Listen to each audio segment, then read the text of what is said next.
Kasih karunia dan damai sejahtera Allah Bapa kita dan anaknya Tuhan Yesus Kristus menyertai saudara. Amin. Shalom saudaraku yang terkasih, di dalam nama Tuhan Yesus Kristus senang bisa menyapa saudara di tempat saudara berada hari ini, dalam dimensi yang berbeda tetapi dalam dunia yang sama. Sebagai insan yang diciptakan untuk Tuhan, sebelum melakukan rangkaian aktivitas kita pada hari ini, marilah kita mengawalinya dengan mendengarkan firman Tuhan. Ya. Selamat pagi. Ayat harian kita pada hari ini tertulis di Amsal 13 ayatnya yang ke-20 demikian bunyinya. Siapa bergaul dengan orang bijak menjadi bijak, tetapi siapa bergaul dengan orang bebal menjadi malas. Demikian firman Tuhan. Shalom. Saudaraku yang terkasih di dalam nama Tuhan Yesus Kristus, ternyata ketika kita bergaul, maka ada hal yang kita peroleh dari pergaulan itu. Rasul Paulus sendiri mengingatkan satu hal, bahwasanya pergaulan yang salah akan merusak kebiasaan yang baik. Dan disinilah kita harus berhati-hati. Sebenarnya hal apa yang sedang kita tuju ketika kita sedang bergaul? Jangan-jangan kita bergaul hanya untuk sesuatu hal yang sifatnya sesaat dan bukan sama sekali memberikan sesuatu hal yang menjanjikan untuk masa depan. Tetapi lihatlah prinsip yang dinyatakan oleh tokoh yang penting ini, yakni Salomo dalam kitab Amsal ini, bahwasanya ketika seseorang itu bergaul dengan orang bijak, ia akan menjadi bijak. Mengapa demikian? Karena ternyata kita memperhatikan. Saat kita memperhatikan orang-orang yang berbicara dengan luar biasa, dan kita membiasakan diri kita untuk terus mengamati dan mencoba memahami apa yang mereka sedang bahas dan diskusikan, maka lambat laun ternyata ada satu hal yang terus berproses di dalam diri kita yang menjadikan kita memiliki pikiran yang terbuka, dan kemudian tanpa sadar telah membawa kita kepada suatu hal yang ternyata menjadi suatu rumusan yang penting, membuat seseorang itu tercipta sebagai pribadi yang menjadi bijak karena bergaul dengan orang-orang bijak. Ketika saudara bergaul kepada orang lain, maka tentu sekali saudara harus mengetahui dampak dari pergaulan itu. Dan di sanalah orang-orang yang berhikmat itu mengerti. Ketika kita bersama-sama dengan mereka, maka kita harus mendapatkan poin penting dari persahabatan itu.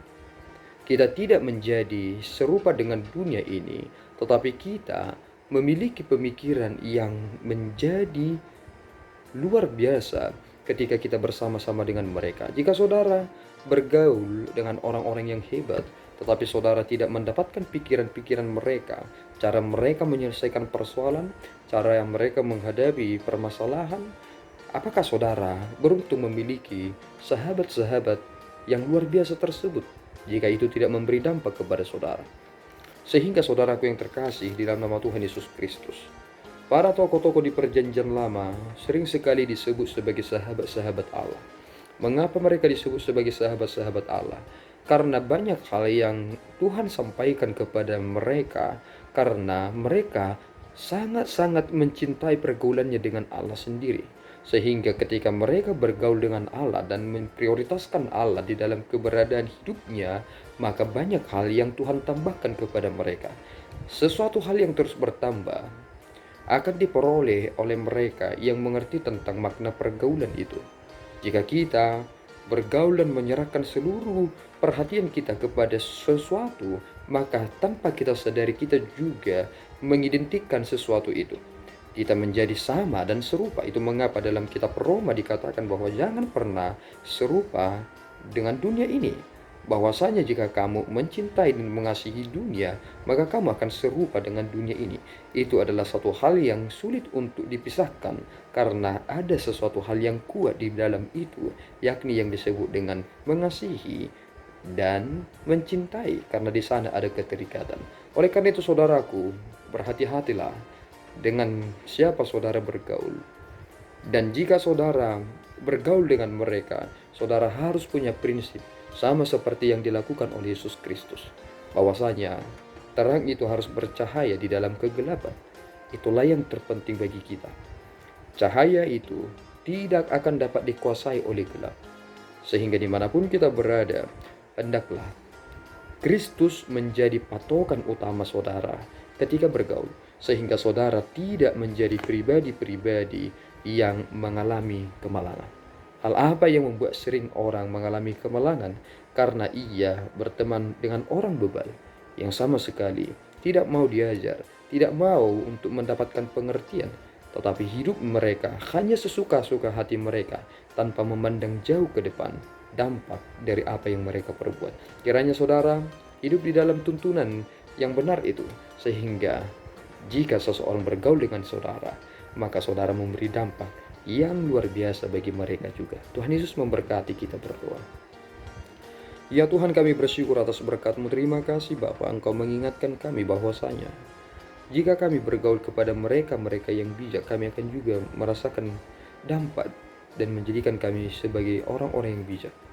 Tetapi jika kami salah bergaul dan malahan meletakkan pergaulan kami kepada orang-orang bebal, maka kami juga akan mendapati diri kami menjadi orang-orang malang.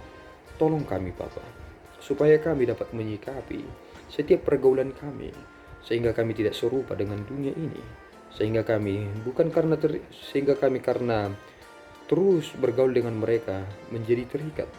Tetapi Engkau tolong mampukan kami untuk dapat keluar dari belenggu itu, sehingga kami dapat menentukan keberadaan dan sikap kami, sehingga kami menyatakan bahwasanya Kristus adalah yang terutama bagi kami, dan itu tertuang dari pergaulan kami. Terpuji nama-Mu Bapa di dalam Kristus. Kami telah berdoa dan mengucap syukur.